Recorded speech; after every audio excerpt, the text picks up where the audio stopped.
We will be talking about DNA fingerprinting and how it can be used to solve crime. But what is DNA fingerprinting? DNA fingerprinting is a process used to identify an individual from a sample of DNA by looking at the unique pattern in their DNA. First, DNA is extracted from a sample. Second, polymerase chain reaction or PCR is done to produce many copies of the sequence.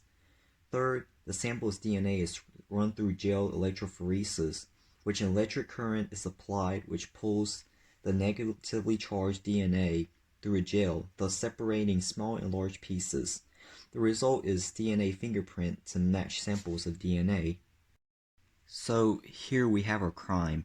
I was watching The Ring and that movie made me scared, so I decided to watch Disney movie to calm myself down.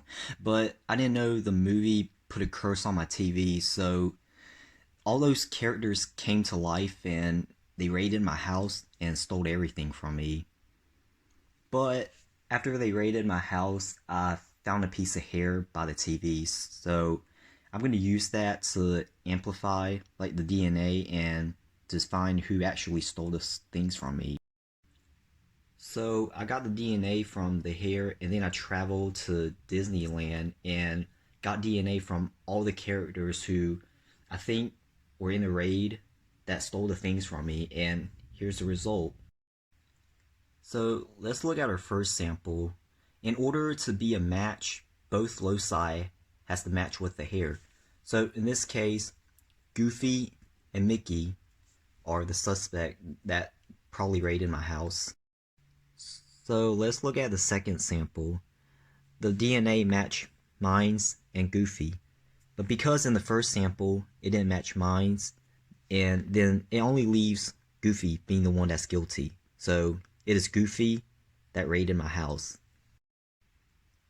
I want to point out how you can use DNA to tell if one character is related to another. Each parent will have one band that matches with the child.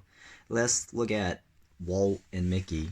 So on locus 1, the top band matches with each other, and on locus 2, the bottom band matches with each other.